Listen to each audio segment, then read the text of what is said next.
Chapter 20. Saturday Night. Like snapshots, the scenes in the next few minutes froze in Meg's mind. Shannon hugging Ellen. Ellen finally forcing a smile to her face. Ellen hugging Lisa. Lisa laughing about how surprised Ellen looked. Ellen joking to Meg that she'd find a way to pay her back for this. Half joking, maybe? Tony and Ellen greeting each other stiffly, each looking more uncomfortable than the other. Tony congratulating Meg for pulling the whole thing off. Kids crowding around Ellen to say hi and welcome her back. Ellen starting to look more comfortable as more kids came up to greet her. "It's really going well," Shannon shouted in Meg's ear, trying to be heard over the noise of the crowd.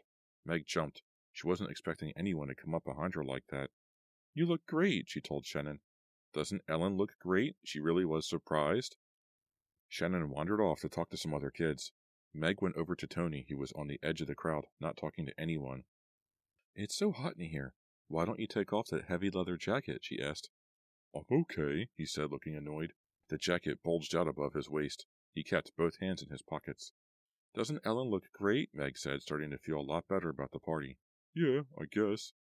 "You in a bad mood or something? This is supposed to be a party." Why was she giving Tony a hard time? Just nerves, she figured. She'd gotten through the surprise part of the party, but the evening still had a long way to go. "Give me a break," he muttered. "You know I don't like parties much." She impulsively kissed him on the cheek. "Dance with me later?" "Maybe." He forced a half smile. After everyone had had a chance to greet Ellen, the large room got very noisy. With school just out, everyone was in a mood to celebrate. Lisa was chattering animatedly to Ellen, gesturing with her hands and laughing, but Ellen, seemingly distracted, kept looking over Lisa's shoulder. Meg followed Ellen's eyes. Ellen was looking at Tony. Tony stared back at her, scowled, then looked away. What's his problem, Meg thought. Then someone called to help her find the paper plates, and she forgot all about it. When she looked back a few minutes later, Ellen was talking animatedly to a large group of friends. Lisa and Corey were in the center of the room, actually getting along for once, and a few feet away from them, Suki Thomas, her peroxide blonde hair spiked in angry punk style, had her arm around Dwayne's waist as Dwayne looked anxiously around the room, probably searching for Shannon. The vast room echoed with laughter and loud voices.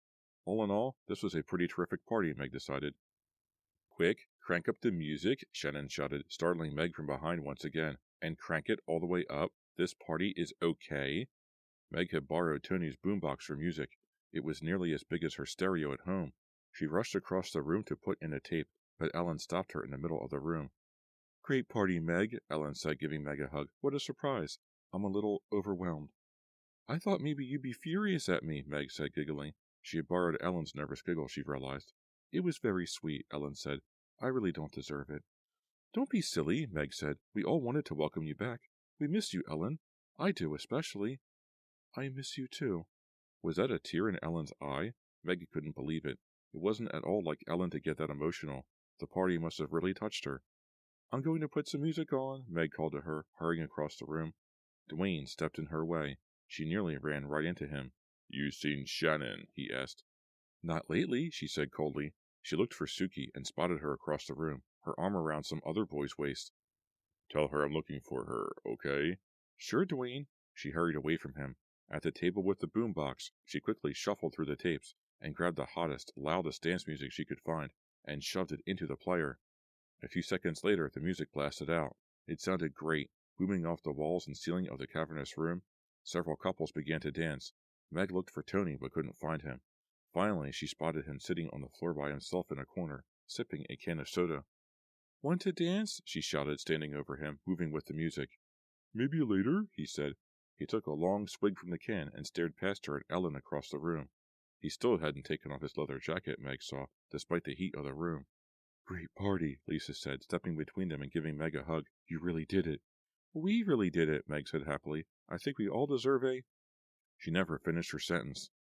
A commotion over by the boombox in a corner caught her eye.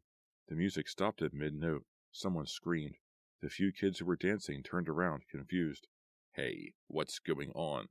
"Brian?" Meg and Shannon started to run toward him. Brian was standing between the boombox table and the doorway. He had white bandages wrapped around part of his head.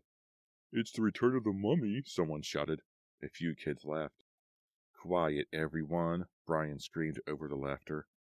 "Brian, what are you doing here?" Meg cried. Through his bandages, she could see that his eyes were wild. He had a twisted, gleeful smile on his face. He raised both arms high in the air to signal for quiet. "Brian, please," Meg shouted. He didn't seem to hear her. "What's wrong with him?" Ellen asked, coming up to Meg, a very worried look on her face. "What's he going to do?" "Listen to the words of a fourth-level wizard," Brian shouted, his arms still high above his bandaged head. The room grew absolutely silent. No one moved. "I have the power now. I have reached the 4th level, and tonight I am going to bring Evan back." "No!" Ellen screamed, her mouth dropping into a wide O of horror. She tugged at the sides of her long blonde hair with both hands. "I'll stop him," Tony yelled, starting toward Brian, one hand clenched in a fist, the other reaching inside his leather jacket. "No, wait!" Meg held Tony back. "I am going to bring Evan back, now!" Brian shouted. He lowered his arms and then used both hands to point to the door. The door slowly started to open. "What is he doing?" Shannon cried. "Why is he doing this?" "No, stop this," Tony called, pulling away from Meg to rush at Brian. The door swung open. Someone was standing in the dim light of the corridor. Someone walked slowly into the room. "Is this a joke?" Shannon cried. "Some sort of sick joke?" Tony froze, his hand inside his jacket. Brian continued to point, his eyes wild with triumph as a tall figure stepped into the light. Some kids gasped, some screamed. The figure who stepped into the light was Evan. Chapter 21. Saturday night. "No, it's not you," Tony screamed. Evan glared at Tony. His eyes looked white in the harsh light. He pointed a finger at Tony, an accusing finger, and took a step toward him. "No, you're dead," Tony screamed, his features twisted in panic. He pulled his hand out from under his jacket. He was gripping a large black pistol. He swung it wildly, the nose pointed up to the ceiling. "I know you're dead because—" Evan took another step toward Tony. "Tony, the gun!" Meg cried. "Where did you... Why?" Okay, Tony shrieked, staring into Evan's eyes. "I know why you're here, Evan. I'll tell everyone the whole story. I'll tell everyone who killed you." "Mike, why are you doing this?" Shannon shouted. She turned to Tony. "It's not Evan. It's my half-brother Mike. For God's sake, put away the gun." "I don't know what he's doing, but I've got to get that gun away from him before he does something horrible," Meg thought. She stumbled forward and made a desperate grab for it, but Tony pulled away from her. He shoved her away hard, raising the gun out of her reach, then pointed it at Mike. Okay, I'll tell everything," Tony cried.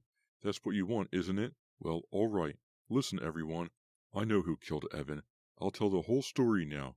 The lights went out. Shouts and screams echoed off the walls. Kids were running in panic toward the door. Meg searched blindly for Tony. She wanted to grab him, hold him, take the gun away, find out what was going on, why he was so terrified, why he was about to confess. Confess? Yes, Tony was about to confess. Meg felt herself begin to tremble. She thought of Brian's warning to her, and she realized that Brian and Mike must have cooked up this whole scene just to frighten Tony. A gunshot just inches away from her made her jump and cry out. Someone screamed in pain. Chairs toppled over as kids tried to scramble blindly out of the pitch-black room. "No, please!" Now it was Meg's turn to scream. "Turn on the lights! Somebody turn on the lights!" A few seconds later, the lights came back on. Meg looked down. She was standing over Tony. He was curled on the floor, his eyes bugged out in fear, his hand grasping his shoulder. Blood poured down his arm onto the carpet beneath him. "Tony!" I've been shot." He didn't seem to believe it. "I've been shot," he repeated incredulously. "Somebody stop him!" a girl's voice shouted. "Stop who?" Meg looked up. Who was that running to the door? It was all happening so quickly, she wasn't sure she was seeing correctly. But she was. It was Dwayne, and he had Tony's gun in his hand. "Stop him! He shot Tony!" Dwayne tripped over a folding chair and sailed over it, landing on his stomach on the floor. Still gripping Tony's pistol, he turned quickly and threatened everyone with it. He climbed slowly to his feet, his dark eyes darting back and forth, keeping everyone in view. "I almost got away," he said. "I'm sorry you turned on the lights." "Dwayne, why did you shoot Tony?" Meg screamed. Tony, writhing on the floor, moaned and held his shoulder, as his blood continued to flow in a widening circle beneath him. "Shut up. Just shut up," Dwayne shouted at her, aiming the gun at Meg. She could see that he was desperately trying to decide what to do next. His plan had obviously been to shoot Tony and then escape in the darkness. But now every person in the room had seen him trying to run away with a gun in his hand. Why? Why did Dwayne shoot Tony? Why did Tony come to the party with a gun? Meg was as confused as she was frightened. I've got no choice, Dwayne said, his eyes still nervously surveying everyone around the large room. I don't want anybody coming after me. He moved forward quickly and grabbed Ellen roughly by the arm. He held the nose of the pistol to her temple. You come with me. You're the likely candidate, aren't you? You helped to kill Evan, too. Meg didn't think she heard correctly. Ellen helped to kill Evan? Ellen, too? What did Dwayne mean? No, please, Ellen begged. But Dwayne dragged her to the door, the pistol pressed tightly to her forehead. Anybody comes after me and she's history, Dwayne shouted. No one moved. There was no doubt in anyone's mind that Dwayne meant it. Please, listen to him, Ellen cried to everyone. Someone has to stop him, Meg thought. We can't let him take Ellen. He's already shot Tony. We can't let him shoot Ellen, too. This is all my fault. My fault. My party. My fault. She knew she wasn't thinking clearly. She was too frightened to think clearly, but she knew she had to do something. She moved quickly along the wall, keeping in the shadows. Dwayne didn't see her as he backed toward the door. If she could get to the door first, maybe she could surprise him. Maybe she could grab the gun away, at least give Ellen a chance to run away. Kids were standing in small groups, frozen in fear. Meg moved quickly behind them, keeping low, praying that Dwayne wouldn't see her. Could she get to him before he got out the door? Could she startle him, surprise him enough to free Ellen? Her head was spinning. The floor seemed to buckle beneath her feet. The walls tilted, but she kept moving steadily, silently to the door. That's it. Nobody move. Don't force me to do something I'd hate to do, Dwayne called. He had his arm around Ellen's waist now as he dragged her across the room. He took the gun away from her head and gestured with it, aiming it around the room as a final warning to anyone who might think of following him. Meg got to the door first. She took a deep breath. Dwayne was just a few feet away, backing toward her. The gun was in reach. She could just reach out and... He spun around. He saw her. He shoved Ellen to the floor as Meg made her move. Meg lunged for the gun. She saw his face. She saw his eyes. She knew she was too late. Dwayne caught her arm and spun her around. He slammed her hard against the wall and shoved the pistol against her neck. He pushed the gun against her throat until Meg cried out in pain. Let's go, babes. You comin' too. I always wanted to have 2 girlfriends. Everything seemed speeded up now. Everything went too fast to think about, too fast to understand. They were in the dark corridor, the 3 of them. Dwayne pushed the 2 girls ahead of him, threatening them with the pistol if they hesitated or slowed down. Now they were running too fast. Ellen stared straight ahead, her face a blank. Was she pretending this wasn't happening? Meg tried to stop, tried to resist, but Dwayne forced her on, shoving the gun to the back of her neck. The metal was cold, so cold. It sent shivers down her back, shivers that didn't stop when he took the gun away, shivers that made it hard to run, hard to move, hard to breathe. He pushed them toward the front door of the old house, stopped, stood there without opening it, and then pulled them roughly back the other way. Ellen stared hard at the door. For a second, Meg thought she was going to try to make a run for it, but Ellen lowered her head and closed her eyes, resigned, waiting for Dwayne to tell her where to go next. They'll look for us outside, he said, sounding calm, sounding cold as the pistol against Meg's back. So we'll stay inside. Keeping them right in front of him, he pushed them to the stairs that led down to the basement. Meg stumbled, started to fall forward, but he grabbed her arm and kept her moving. They'll search the woods all night, but we'll be cozy and safe down here. Me and my 2 girlfriends. Real cozy.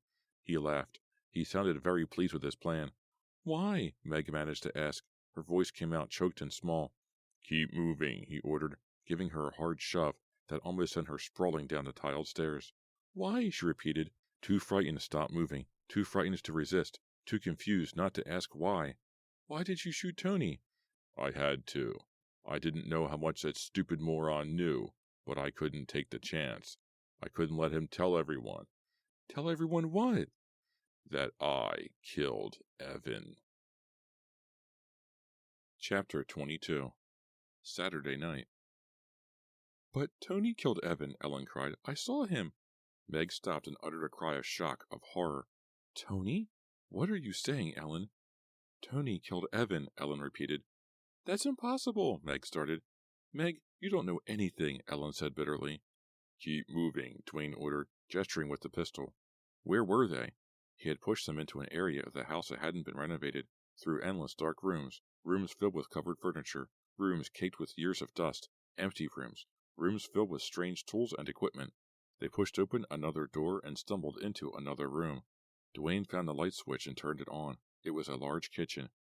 Cobwebbed and dust-covered, it appeared to have been abandoned for a very long time. Grimy copper pans hung on hooks just above their heads. A grease-stained range stood against the wall. Wooden counters were cluttered with dishes and pots that hadn't been used for years. The entire room smelled of mold and mildew and decay. Perfect, Dwayne said, looking around. I like to hang around a warm, inviting kitchen, don't you? He laughed to himself. Old Dwayne has done it again. They'll never find us here. We'll hang out a bit, get cozy, and when the excitement dies down, we'll make our escape. He gestured for the girls to sit on the floor beside the range, which they did. He pointed a pistol at each of them and pretended to shoot them one at a time, making gun noises with his lips. Great sense of humor, Dwayne, Ellen muttered. Shut up, Dwayne said, and laughed as if he had just cracked a joke. What do you think you're doing? Ellen demanded. I saw Tony kill Evan. Why did you go berserk up there? What is in your crazy brain? You never figured out the truth? Dwayne looked sincerely shocked. I know the truth, Ellen insisted. I was there. Tony and I followed Evan into the Fear Street woods. We were worried about him. I had just told Evan I wanted to break up with him. You what? Meg cried. None of this made any sense to her. Ellen, break up with Evan? I'm sorry, Meg. I'm real sorry, Ellen said, seeing the confusion on Meg's face. But you've got to grow up sometime, kiddo. Tony and I were going out behind your back. I wanted to go with Tony, so I told Evan. You and Tony? Meg tried to keep her voice steady, but this was all too much. Yeah, me and Tony. Well, you can imagine how Evan took the news. He threw a fit. He went bananas. He grabbed his father's hunting rifle and bombed off to the woods. He said he just wanted to shoot something. Anything. Well, Tony and I followed him. We were worried about him. He was so crazy. We wanted to try to calm him down. But the first thing we knew, Tony and Evan were fighting over the rifle. It went off, and Evan was dead. Tony killed Evan. I don't believe it, Meg said, feeling dazed. She pulled up her knees and curled up, resting her head against them. Tony was there? That can't be. Brian said. Brian came running up a minute or so after Tony shot Evan. He found Tony and me there, trying to decide what to do. He was scared out of his mind. He said he had it all figured out. He was going to make it look like Evan shot himself, like it was an accident. Then he threatened Brian and me. He said he'd kill us both if we ever told anyone that he was in the woods with us. Brian and I saw the look on Tony's face. We knew that he meant it. I don't believe this. I just don't, Meg insisted. You might as well hear the rest, Ellen said. Tony ran off after making it look like an accident. I was hysterical. I couldn't think straight. I was so frightened. So was Brian. As soon as Tony was gone, we went for help. All of these months, Brian and I kept our secret. That Tony killed Evan. All of these months, we were too frightened to talk. No wonder Tony's been so weird all year, Meg said. Dwayne laughed. Meg looked up. She had almost forgotten that he was there, standing over them with the pistol. Why was he laughing? What could possibly be so funny? Hey, let's give a little credit where credit is due, he said. What are you talking about, Dwayne? Ellen asked. I thought Tony found out the truth. I thought he was going to tell it all upstairs when that Evan clone showed up. I thought he was going to tell everyone that I did it, that I did Evan. He laughed and shook his head. I guess the joke's on Tony, that stupid moron. He started pacing the room, twirling the pistol in his hand. How could you kill Evan? Ellen persisted. How? I saw Tony and Evan fight over the rifle. I saw Evan fall. I saw him die. Dwayne shook his head. You're stupid, too. Tony didn't kill Evan. I did. Brian and I were playing Wizards and Dungeons in the woods when we heard a gunshot. Brian said we had to go see what it was. I said no. I told Brian I was going home. Brian went to see what the shot was. I followed him, keeping behind so he wouldn't see me too. So you were there too? Ellen cried. I watched everything, the whole scene. I thought Tony had killed Evan, but after he ran off, and after you and Brian went to get help, I went up close and took a look. Evan wasn't dead. He wasn't even hit. He had hit his head on a rock and was knocked unconscious. Oh no, Ellen moaned. Evan was alive. And you? Dwayne nodded his head. I hated Evan. I always hated Evan. He wouldn't let me go out with his sister. He wouldn't even let me look at her. I wasn't good enough for her. He always made me feel like a worm. So here was my chance. I picked up the rifle and taught Evan a lesson. A final lesson. He was dead already, right? At least 3 other people thought so. So I just made it official. That's the most cold-blooded thing I've ever heard, Meg cried. She realized she was trembling. Her mouth was so dry she thought she might choke. Her hands and feet were freezing cold. Dwayne giggled, a sick, high-pitched giggle.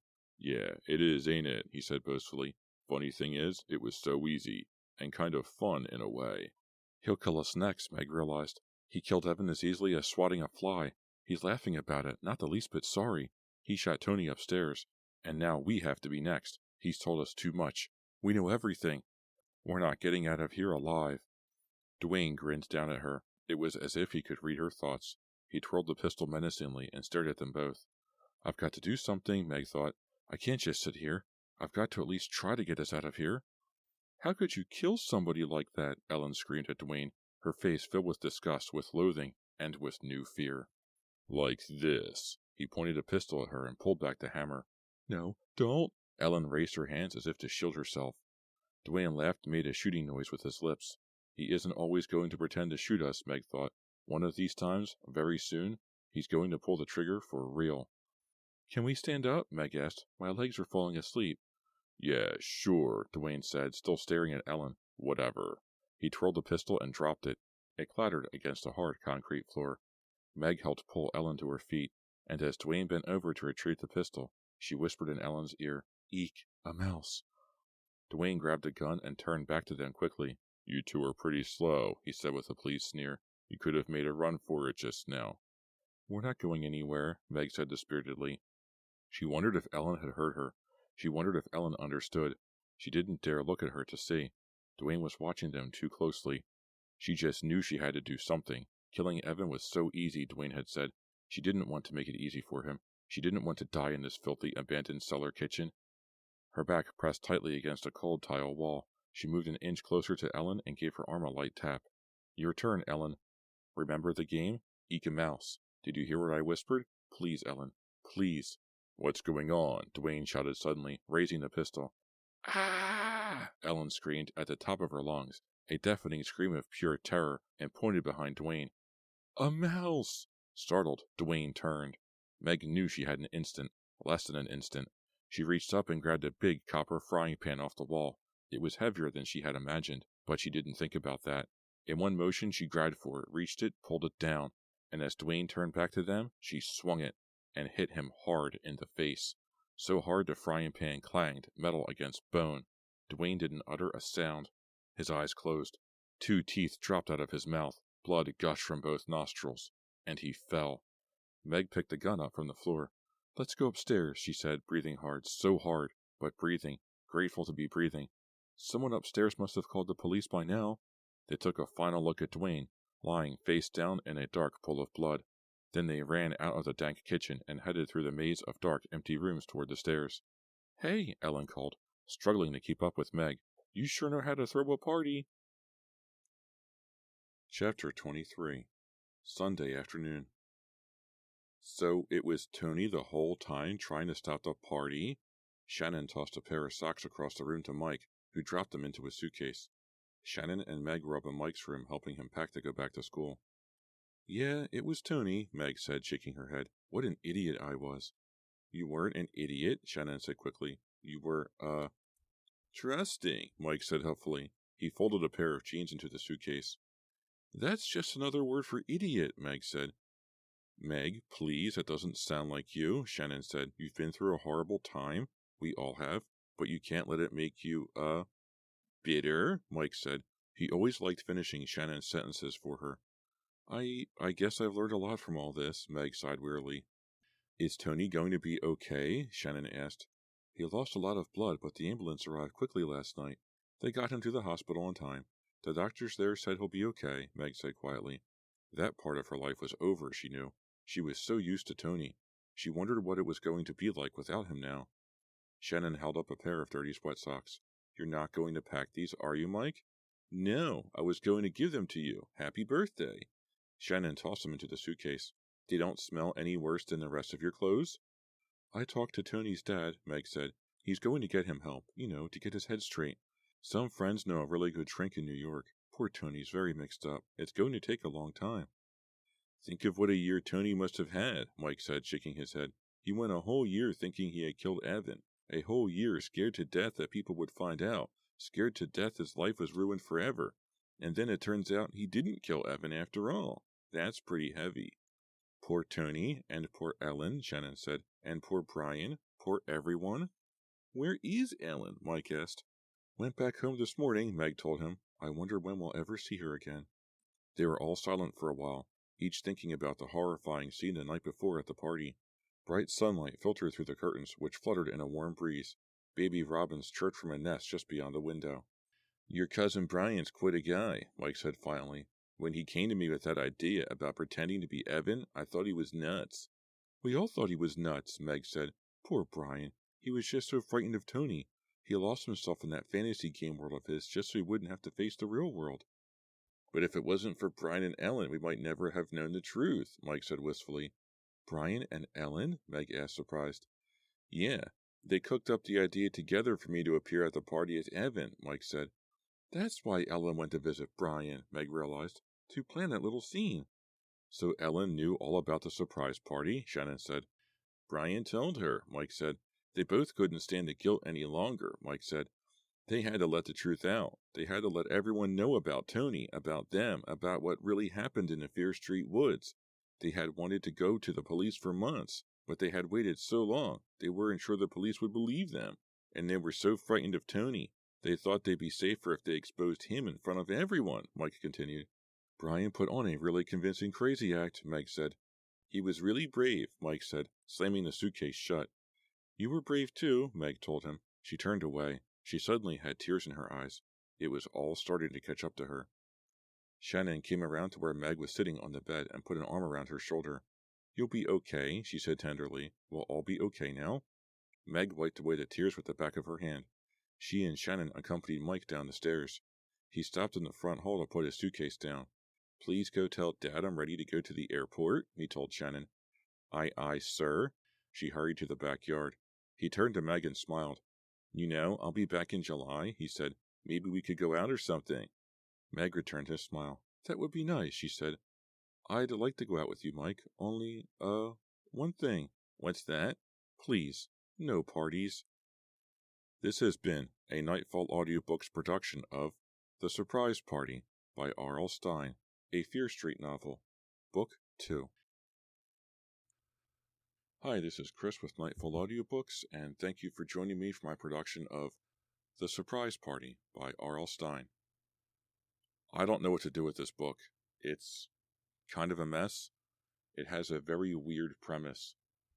Ellen sees her brother Evan die in the woods, and she moves away to get away from it all, which is understandable. And then when Meg hears that Ellen's coming back to town for a visit, Meg decides to throw her a surprise party with all of her friends. But no one's talked to Ellen, no one said, hey, how are you doing? No one's done any wellness checks, anything like that. They're just going to automatically throw her a party. And then when Shannon and Meg go to visit Ellen that one day, and it's all strained conversation and all weird and awkward, and Meg's kicking herself going, why did I think this was going to be such a good idea? Yeah, why did you think that was going to be such a good idea?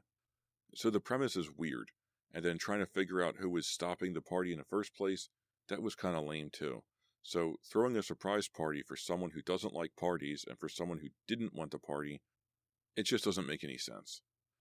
We got a glimpse of another mansion in the woods, but this time it wasn't all ramshackle and disgusting like the Fear Street mansion or the manor that was used in the Halloween party.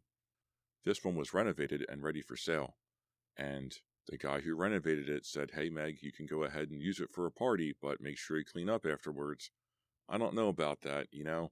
You're going to have a contractor spend all this time renovating a house and getting it ready for sale, only to have a bunch of stupid teenagers go in and mess it all up with some big party? Yeah, I don't think so. Not so much on that one. The end of the book is kind of a mess, where Evan convinces Mike, who we haven't met before, to pretend to be Evan, to force someone's hand into confessing that they really killed Evan. And here it wasn't Brian, here it wasn't Tony, it was Dwayne.